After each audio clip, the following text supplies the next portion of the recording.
ಎಲ್ಲರಿಗೂ ನಮಸ್ಕಾರ. ನನ್ನ ಹೆಸರು ಐಶ್ವರ್ಯ ರಾವ್. ನಾನು twin flame coach.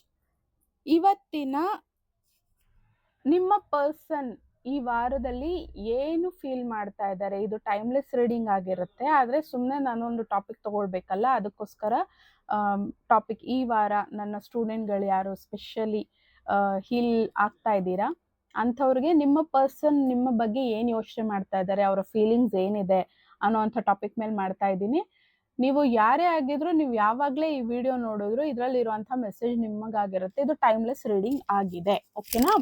Reading start ಮಾಡೋಣ. ಆ್ಯಕ್ಚುಲಿ ಕ್ಲಿಯರ್ಲಿ ಇದರಲ್ಲಿ ಎಲ್ಲ ಫೋಟೋಗಳನ್ನ ನೋಡಿ 4 ಫೋಟೋ ಸಮಥಿಂಗ್ ಗಿವಿಂಗ್, ಕಪ್ ಕೊಡ್ತಾ ಇದ್ದಾರೆ, ಇನ್ನೊಬ್ರು ಕೊಡ್ತಾ ಇದ್ದಾರೆ, ಕೊಡೋದಕ್ಕೆ ರೆಡಿ ಆಗಿದ್ದಾರೆ.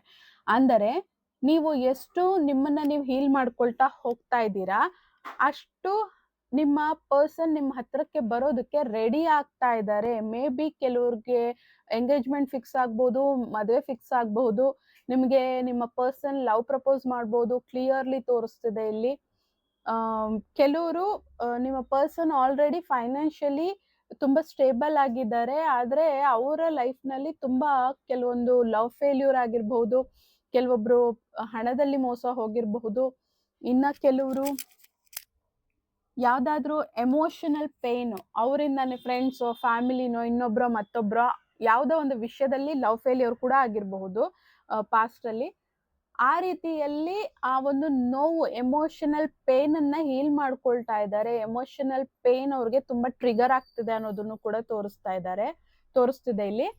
ಮತ್ತೆ ಅವರು ಇಷ್ಟು ಪೇನ್, ನಾನು ಇಷ್ಟೆಲ್ಲ ಗೇನ್ ಮಾಡಿದ್ದೀನಿ, ನಾನು ಎಲ್ಲಾರನ್ನೂ ಇಷ್ಟು ಪ್ರೀತಿಸ್ತೀನಿ, ಆದ್ರೂ ನನಗೆ ಯಾಕೆ ಇಷ್ಟು ನೋವು ಅನ್ನೋ ರೀತಿಯಲ್ಲಿ ಸ್ಪಿರಿಚುಯಲಿ ಅವರು ಈ ಪ್ರಶ್ನೆಗೆಲ್ಲ ಉತ್ತರನ ಹುಡ್ಕೋದಕ್ಕೆ ಸ್ಪಿರಿಚುಯಲಿ ಕೂಡ ಅವರು ಟ್ರಾನ್ಸ್ಫಾರ್ಮ್ ಆಗ್ತಾ ಇದ್ದಾರೆ ಅನ್ನೋದನ್ನು ಕೂಡ ಇಲ್ಲಿ ತೋರಿಸ್ತದೆ.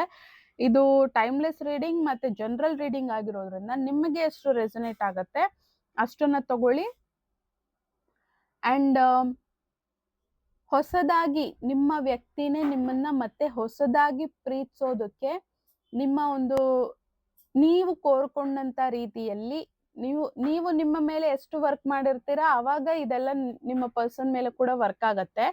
ಆದ್ರಿಂದ ನಿಮ್ಮ ಪರ್ಸನ್ ಕೂಡ ನಿಮಗೆ ಬೇಕಾದಂತ ರೀತಿಯಲ್ಲಿ ತನ್ನನ್ನ ತಾನು ಬದಲಾಯಿಸ್ಕೊಳ್ತಾ ನಿಮ್ಮ ಹತ್ರಕ್ಕೆ ಬರೋದಕ್ಕೆ ಒಂದು ಟ್ರಾನ್ಸ್ಫಾರ್ಮೇಶನ್ ಅನ್ನೋದು ಅವರ ಲೈಫ್ ನಲ್ಲಿ ಕೂಡ ಆಗ್ತಾ ಇದೆ ಅನ್ನೋದನ್ನ ತೋರಿಸ್ತಿದೆ.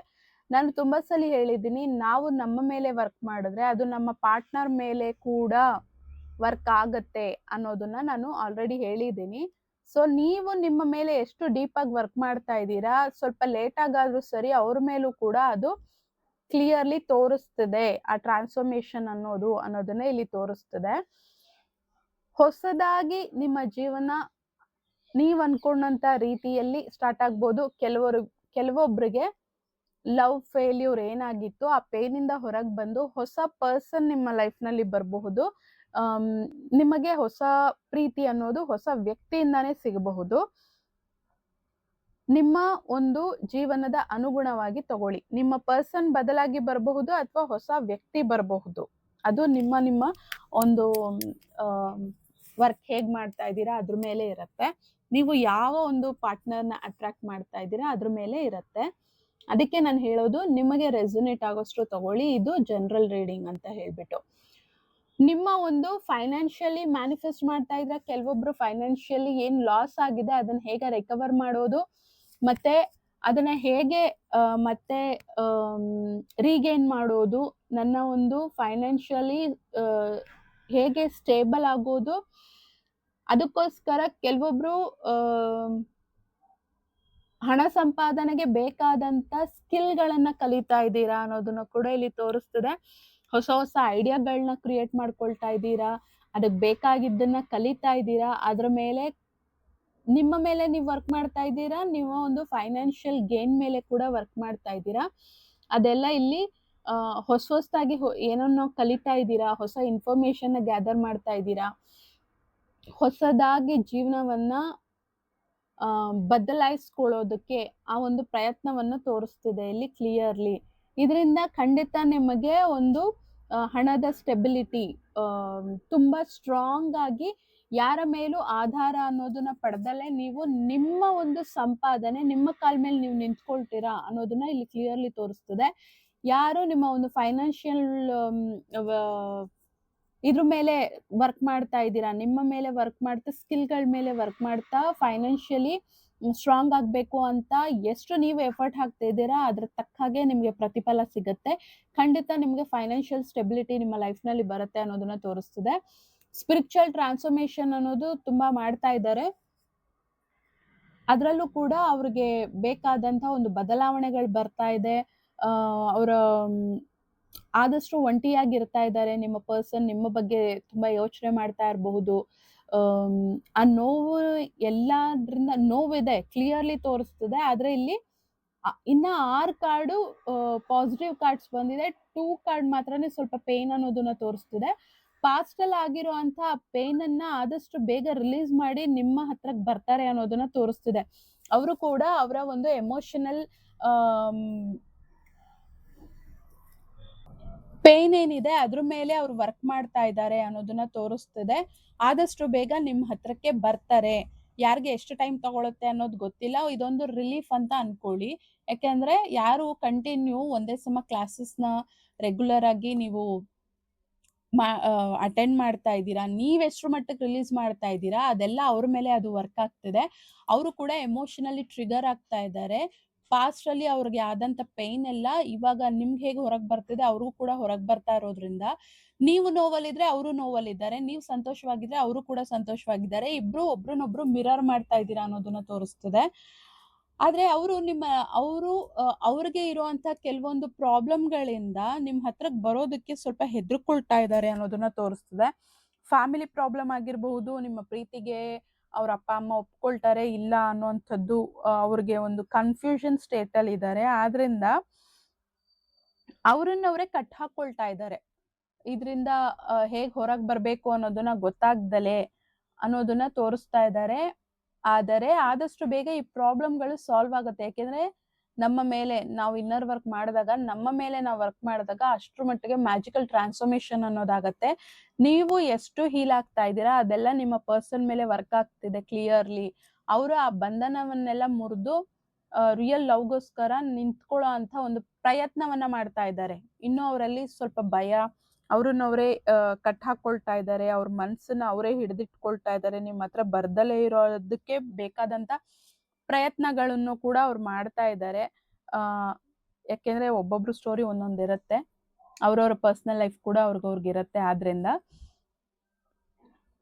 ಸೊ ಇದೆಲ್ಲ ಆದಷ್ಟು ಬೇಗ ಈ ಒಂದು ಸೈಕಲ್ ಅನ್ನೋದು ನಿಮ್ಮ ಲೈಫ್ ನಲ್ಲಿ ಕಂಪ್ಲೀಟ್ ಆಗಿ ಅವರು ಆದಷ್ಟು ಬೇಗ ನಿಮ್ ಹತ್ರ ಬರ್ತಾರೆ ಅನ್ನೋದನ್ನ ಇಲ್ಲಿ ಕ್ಲಿಯರ್ಲಿ ತೋರಿಸ್ತದೆ. ಓಕೆ, ನೆಕ್ಸ್ಟ್ ಅವರು ಕೂಡ ಹೀಲ್ ಆಗ್ತಾ ಇದ್ದಾರೆ. ಆದಷ್ಟು ಬೇಗ ನಿಮ್ ಹತ್ರಕ್ಕೆ ಬರ್ತಾರೆ ಅನ್ನೋದನ್ನ ತೋರಿಸ್ತದೆ. ಅಂಡ್ ಈ ಸಾರಿ ಅವರು ನಿಮ್ಮ ಲೈಫ್ ನಲ್ಲಿ ಬಂದ್ಮೇಲೆ ಈಕ್ವಲ್ ಗಿವ್ ಅಂಡ್ ಟೇಕ್ ಆಗಿರತ್ತೆ. ನೀವು ಎಷ್ಟು ಅವ್ರನ್ನ ಪ್ರೀತಿಸ್ತೀರಾ ಅದೇ ಪ್ರೀತಿಯನ್ನ ನಿಮ್ಗೂ ಕೂಡ ಅವ್ರು ಕೊಡ್ತಾರೆ. ನೀವು ಅವ್ರನ್ನ ಎಷ್ಟು ಕೇರ್ ಮಾಡ್ತೀರಾ ಅವರು ನಿಮ್ಮನ್ನ ಅಷ್ಟೇ ಕೇರ್ ಮಾಡ್ತಾರೆ. ಈಕ್ವಲ್ ಗಿವ್ ಅಂಡ್ ಟೇಕ್ ಅನ್ನೋದು ಈ ಪ್ರೀತಿಯಲ್ಲಿ ಸಿಕ್ಕತ್ತೆ. ಅವರು ಕೂಡ ಅವ್ರ ಲೈಫ್ ನಲ್ಲಿ ತುಂಬಾ ಕಷ್ಟಗಳನ್ನ ನೋವುಗಳನ್ನ ತಿಂದಿದ್ದಾರೆ. ನಂಬದವರೇ ನಂಬಿಕೆ ದ್ರೋಹ ಮಾಡಿರೋ ಅಂತದ್ದು ಅವ್ರ ಲೈಫ್ ನಲ್ಲಿ ಕೂಡ ಆಗಿದೆ. ಆದ್ರಿಂದ ಈಗ ಅವರು ನಿಮ್ ಕಡೆ ಟರ್ನ್ ಆಗ್ತಾ ಇದ್ದಾರೆ, ನಿಮ್ಮ ಕಡೆ ಬರೋದಕ್ಕೆ ಫಾರ್ವರ್ಡ್ ಮೂವ್ಮೆಂಟ್ ತೋರಿಸ್ತಾ ಇದ್ದಾರೆ, ನಿಮ್ ಹತ್ರಕ್ಕೆ ಬರುವಂತ ಪ್ರಯತ್ನಗಳನ್ನ ಮಾಡ್ತಾ ಇದ್ದಾರೆ. ಆದರೂ ಕೂಡ ಇನ್ನು ಕೆಲವೊಂದು ಬ್ಲಾಕೇಜಸ್ ಅವರಲ್ಲಿ ಇದೆ. ಅವರು ನಿಮಗೆ ನೋವು ಕೊಟ್ಟಿರ್ಬಹುದು, ನಿಮಗೆ ದುಃಖ ಕೊಟ್ಟಿರ್ಬಹುದು. ಅದನ್ನ ನಿಮ್ಮ ಹತ್ರ ಹೇಗೆ ಹೇಳ್ಕೊಳ್ಳೋದು ಮತ್ತೆ ನಿಮ್ಮ ಹತ್ರ ಹೇಗೆ ಬರೋದು ಅನ್ನೋದನ್ನು ಕೂಡ ಅವರು ಯೋಚನೆ ಮಾಡ್ತಾ ಇದ್ದಾರೆ. ನೀವು ಕೊಟ್ಟಂತ ಪ್ರೀತಿಗೆ ನಾನು ಅರ್ಹ ಹೌದಾ ಅಲ್ವಾ ಅಂತ ನಿಮ್ಮ ವ್ಯಕ್ತಿ ಕೂಡ ಯೋಚನೆ ಮಾಡ್ತಾ ಇದ್ದಾರೆ. ಬರೋದಾ ಬೇಡವಾ, ಹೋಗೋದಾ ಬೇಡ, ಅಕ್ಸೆಪ್ಟ್ ಮಾಡ್ತಾರಾ ಇಲ್ವಾ ಅನ್ನೋಂಥ ಒಂದು ಧರ್ಮ ಸಂಕಟದಲ್ಲಿ ಕೂತಿದ್ದಾರೆ ಅನ್ನೋದನ್ನು ಕೂಡ ಇಲ್ಲಿ ತೋರಿಸ್ತಿದೆ.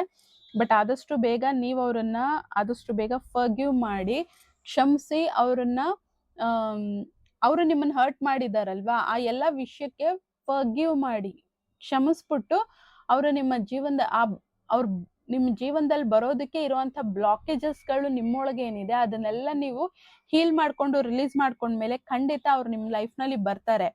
ಆದರೆ ಬಂದ ಮೇಲೆ ನೀವು ಅವ್ರ ಹತ್ರ ಆದಷ್ಟು ಪ್ರೀತಿಯಿಂದ ಮಾತಾಡ್ಬೇಕು. ಯಾಕೆಂದ್ರೆ ಅವರು ಮನಸ್ಸಿನಿಂದ ತುಂಬಾ ನೊಂದು ಹೋಗಿದ್ದಾರೆ. ಹಿಂದಿನ ಕೋಪವನ್ನ ನೀವು ಅವ್ರ ಮೇಲೆ ತೋರಿಸಿದ್ರೆ ಮತ್ತೆ ಅವರು ನಿಮ್ಮಿಂದ ದೂರ ಆಗುವಂತ ಚಾನ್ಸಸ್ ತುಂಬಾ ಇದೆ ಅನ್ನೋದನ್ನ ಇಲ್ಲಿ ತೋರಿಸ್ತದೆ. ನಿಮ್ಮ ಕೋಪವನ್ನ ಸಂಪೂರ್ಣವಾಗಿ ರಿಲೀಸ್ ಮಾಡಿ ಅವ್ರು ನಿಮ್ಮ ಲೈಫ್ ನಲ್ಲಿ ಬರೋ ಅಷ್ಟರಲ್ಲಿ ಆದಷ್ಟು ಬೇಗ ನೀವೆಷ್ಟು ಬೇಗ ರಿಲೀಸ್ ಮಾಡ್ತೀರೋ ನಿಮಗೆ ಅಷ್ಟು ಬೇಗ ಅವರು ನಿಮ್ಮ ಲೈಫ್ ನಲ್ಲಿ ಬರ್ತಾರೆ. ಅಂಡ್ ಲಾಟ್ಸ್ ಆಫ್ ಕನ್ಫ್ಯೂಷನ್ಸ್ ಇದೆ, ಬರ್ಬೇಕಾ ಬೇಡವಾ, ಬಂದ್ರೆ ಏನಾಗತ್ತೆ, ಮತ್ತೆ ಅವ್ರುಗಳ್ ನೋವು ಮಾಡ್ದಂಗೆ ಮತ್ತೆ ನಾನ್ ಪ್ರೀತಿಸ್ತಾ ಇರೋ ಈಕೆ ಅಥವಾ ಈತನು ಕೂಡ ನನ್ನ ಹರ್ಟ್ ಮಾಡ್ಬೋದೇನೋ ಅನ್ನೋ ಅಂತ ಒಂದು ತುಂಬಾ ಭಯ ಪಡ್ತಾ ಇದ್ದಾರೆ ನಿಮ್ ಹತ್ರ ಬರೋದಕ್ಕಾಗ್ಲಿ, ಕಾಲ್ ಮಾಡಕ್ಕೆ, ಮೆಸೇಜ್ ಮಾಡೋದಕ್ಕೆ ಅಥವಾ ಮಾತಾಡೋದಕ್ಕೆ. ಬಟ್ ನೀವು ಅವ್ರು ನಿಮ್ಮ ಹತ್ರ ಕಾಲ್ ಮಾಡ್ದಾಗ್ಲೋ ಮೆಸೇಜ್ ಮಾಡ್ದಾಗ್ಲೋ ನಿಮ್ಮ ಹತ್ರ ಮಾತಾಡಕ್ ಟ್ರೈ ಮಾಡಿದಾಗ ಆದಷ್ಟು ಪ್ರೀತಿಯಿಂದ ಮಾತಾಡಿ ಅವರ ಮನಸ್ಸಿಗೆ ಆಲ್ರೆಡಿ ಆಗಿರುವಂತ ನೋವುಗಳಿಗೆ ಮುಲಾಮ್ ಹಚ್ಚೋ ತರ, ಅವರ ಮನಸ್ಸಿನಲ್ಲಿರೋ ನೋವು ಸಂಪೂರ್ಣವಾಗಿ ಹೀಲ್ ಆಗುವಂತ ಪ್ರೀತಿಯ ಮಾತುಗಳನ್ನ ಮಾತಾಡಿ. ಆದ್ರೆ ನಿಮ್ ಮನಸ್ಸಿನಲ್ಲಿ ಆಲ್ರೆಡಿ ಕ್ವಶನ್ ಬರ್ತಿದೆ ಅನ್ನೋದನ್ನ ಇಲ್ಲಿ ಕ್ಲಿಯರ್ಲಿ ತೋರಿಸ್ತದೆ. ಅವ್ರ ನೋವು ಬಂದಾಗ ನನ್ನ ಹತ್ರ ಬರ್ತಾರೆ ಮ್ಯಾಮ್, ನನಗ್ ಕೊಟ್ಟಿರೋ ನೋವನ್ನ ನಾನ್ ಯಾರ ಹತ್ರ ಹೇಳ್ಕೊಳ್ಳಿ ಅನ್ನೋ ಅಂತ ಕ್ಲಿಯರ್ಲಿ ತೋರಿಸ್ತಿದೆ. ಆದರೆ ಅದಕ್ಕೋಸ್ಕರನೇ ನಾವು ನಮ್ಮ ಮೇಲೆ ಇನ್ನರ್ ವರ್ಕ್ ಮಾಡೋದು. ನಾವು ಯಾರನ್ನ ಪ್ರೀತಿಸ್ತೀವಿ ಅವ್ರು ನಮಗೆ ಬೇಕು ಅಂತ ನಾವು ಅನ್ಕೊಂಡಾಗ ಸಂಪೂರ್ಣವಾಗಿ ಕ್ಷಮಿಸ್ಬೇಕಾಗತ್ತೆ. ಇಲ್ಲಾಂದ್ರೆ ಸಂಬಂಧ ಪರ್ಮನೆಂಟ್ ಆಗಿ ಕಿತ್ ಹೋಗುವಂತ ಚಾನ್ಸಸ್ ಇರತ್ತೆ.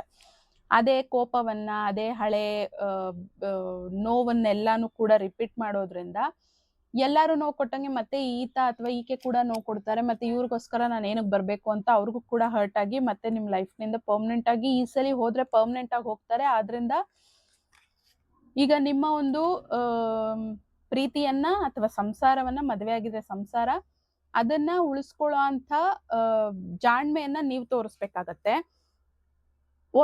ಹಿಂದೆಯಲ್ಲಿ ಆಗಿರುವಂತ ನೋವುಗಳನ್ನ, ಕತೆಗಳನ್ನ ಮತ್ತೆ ನೀವು ರಿಪೀಟ್ ಮಾಡ್ತೀರಾ. ಮತ್ತೆ ನೀನ್ ಅವಾಗ ಹಂಗಂದೆ, ಇವಾಗ ಹಿಂಗಂದೆ, ನಿನ್ಗೆ ಅವರೆಲ್ಲ ಮೋಸ ಮಾಡಿದ್ರು, ಅದಕ್ಕೆ ನೀನ್ ಇವಾಗ ನನ್ನನ್ನು ಹುಡ್ಕೊಂಡ್ ಬಂದಿದ್ಯಾ, ಇವಾಗ ನಾನ್ ಬೇಕಾ ಅನ್ನೋ ರೀತಿಯಲ್ಲಿ ನೀವು ತಪ್ಪಾಗಿ ನಿಮ್ಮ ನೋವುಗಳನ್ನ ಅವ್ರ ಮೇಲೆ ತೋರಿಸಿದಾಗ ಕಂಪ್ಲೀಟ್ಲಿ ನಿಮ್ಮ ಒಂದು ಪ್ರೀತಿ ಮತ್ತು ಆ ವ್ಯಕ್ತಿ, ನಿಮ್ಮ ಸಂಸಾರ ಹಾಳಾಗುವಂತ ಚಾನ್ಸ್ ತುಂಬಾ ಜಾಸ್ತಿ ತೋರಿಸ್ತಿದೆ. ಆದ್ರಿಂದ ಅವ್ರ ಜೊತೆ ನೀವು ಬದುಕಬೇಕು ಅನ್ನೋದೇ ನಿಮ್ಮ ಒಂದು ಆಸೆ ಆಗಿರೋದ್ರಿಂದ ಅವ್ರು ಬಂದಾಗ ನೀವು ಸಂಪೂರ್ಣ ಪ್ರೀತಿಯಿಂದ ಮಾತಾಡಿ. ನಿಮ್ಮ ಕೋಪ ಇದ್ರೂನು ಸಹ, ಕೋಪ ಇದ್ದಾಗ ಹಲ್ಕಚ್ಚಿ ಅವರು ಸಮಾಧಾನವಾಗಿದ್ದಾಗ ನೀವು ಹೀಗ್ ಮಾತಾಡಿದ್ರೆ ಅದಕ್ಕೆ ನನಗೂ ಕೂಡ ಹಾಗೆ ಹರ್ಟ್ ಆಯ್ತು ಅನ್ನುವಂಥ ರೀತಿಯಲ್ಲಿ ನಿಮಗಾದಂತ ನೋವನ್ನ ಡಿಸ್ಕಸ್ ಮಾಡಿ, ಆರ್ಗ್ಯುಮೆಂಟ್ ಅಲ್ಲ ಡಿಸ್ಕಸ್ ಮಾಡಿ, ಅದಕ್ಕೆ ನನಗೂ ಕೂಡ ಹರ್ಟ್ ಆಯ್ತು ಅಂತ ಹೇಳಿ ಖಂಡಿತ ಈ ಸಲ ಅವರನ್ನ ನಿಮ್ಮನ್ನ ಅರ್ಥ ಮಾಡ್ಕೊಳ್ತಾರೆ ಅನ್ನೋದನ್ನ ತೋರಿಸ್ತದೆ. ಹೊಸದಾಗಿ ನಿಮ್ಮ ಪ್ರೀತಿ ಕಂಟಿನ್ಯೂ ಆಗತ್ತೆ ಮತ್ತೆ ತುಂಬಾ ಚೆನ್ನಾಗಿ ಹೋಗುತ್ತೆ. ಈ ಸಲ ನಿಮ್ಮ ಪ್ರೀತಿಗೋಸ್ಕರ ನೀವೆಷ್ಟು ಸ್ಟ್ರಾಂಗ್ ಆಗಿ ನಿಂತ್ಕೊಳ್ತೀರಾ. ನಿಜವಾದ ಪ್ರೀತಿ ಸಿಗೋದಕ್ಕೆ ಯುದ್ಧ ಮಾಡ್ಬೇಕು.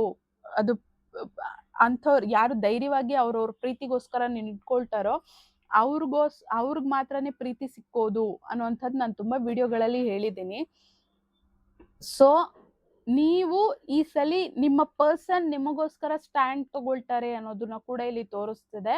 ಅಂಡ್ ಮಿರರ್ ನಂಬರ್ ತೋರಿಸ್ತಿದೆ. ನೀವು ನಿಮ್ಮ ಪ್ರೀತಿಗೋಸ್ಕರ ಎಷ್ಟು ಸ್ಟ್ರಾಂಗ್ ಆಗಿ ನಿಂತಿದ್ದೀರಾ, ಈ ಸಲ ನಿಮ್ಮ ಪರ್ಸನ್ ಕೂಡ ಅಷ್ಟೇ ಸ್ಟ್ರಾಂಗ್ ಆಗಿ ನಿಂತಿದ್ದಾರೆ. ಯಾರೇ ಅಡ್ಡ ಬಂದ್ರು ಕೂಡ ಅದನ್ನೆಲ್ಲ ಮೀರಿ ನಿಂತು ಈ ಸಲ ನಿಮಗೋಸ್ಕರ ಅವ್ರು ನಿಂತ್ಕೊಳ್ತಾರೆ. ನೀವು ಅವ್ರ ಲೈಫ್ ನಲ್ಲಿ ಬರ್ಬೇಕು, ಅದಕ್ಕೋಸ್ಕರನೇ ಅವರು ನಿಮ್ಗೋಸ್ಕರ ಕಾಯ್ತಾ ಇದ್ದಾರೆ. ಈ ಸಲ ನಿಮ್ಮ ಒಂದು ಜೀವನವನ್ನ, ನಿಮ್ಮ ಪ್ರೀತಿಯನ್ನ, ನಿಮ್ಮ ಒಂದು ಲವ್ ಲೈಫ್ ಅನ್ನ ನೀವು ತುಂಬಾ ಚೆನ್ನಾಗಿ ಅವ್ರ ಜೊತೆ ಸೆಲೆಬ್ರೇಟ್ ಮಾಡ್ತೀರಾ ಅನ್ನೋದನ್ನ ಕ್ಲಿಯರ್ಲಿ ಇಲ್ಲಿ ತೋರಿಸ್ತದೆ.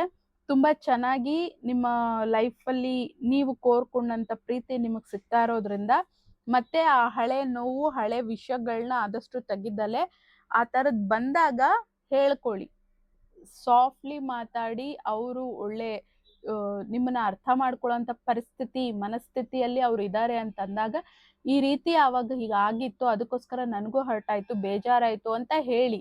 ಅದನ್ನ ತುಂಬಾ ಬರ್ಡನ್ ಮಾಡ್ಕೊಳಕ್ ಹೋಗ್ಬೇಡಿ. ಈ ಸಲ ನೀವು ನಿಮ್ಮ ಮನಸ್ಸಿನಲ್ಲಿ ತುಂಬಾ ನೋವುಗಳನ್ನ ಮುಚ್ಚಿಟ್ಕೊಂಡಿದ್ದೀರಾ. ಆದ್ರೆ ಟೈಮ್ ಬಂದಾಗ ನಿಧಾನಕ್ಕೆ ಹೇಳಿ ಅನ್ನೋದನ್ನ ಇಲ್ಲಿ ಕ್ಲಿಯರ್ಲಿ ತೋರಿಸ್ತದೆ. ಸೊ ಇವತ್ತಿನ ನಿಮ್ಮ ಮೆಸೇಜಸ್ ಇಷ್ಟ ಆಗಿತ್ತು. ನಿಮಗೆ ಏನನ್ನಿಸ್ತು, ಈ ರೀಡಿಂಗ್ ಎಷ್ಟು ರೆಸೊನೇಟ್ ಆಯಿತು ಕಾಮೆಂಟ್ ಸೆಕ್ಷನಲ್ಲಿ ಹಾಕಿ, ಬೇರೆಯವ್ರಿಗೆ ಕೂಡ ಹೆಲ್ಪ್ ಆಗತ್ತೆ. ಸೊ ಸೋಮವಾರದ ಕ್ಲಾಸ್ನಲ್ಲಿ ಮೀಟ್ ಆಗೋಣ. ಅಲ್ಲಿವರೆಗೂ thanks for watching. Happy transformation. ಮುಂದಿನ ಕ್ಲಾಸ್ನಲ್ಲಿ ಮೀಟ್ ಆಗೋಣ. ಅಲ್ಲಿವರೆಗೂ keep smiling, take care, because we are all born for a reason. Bye and love you all.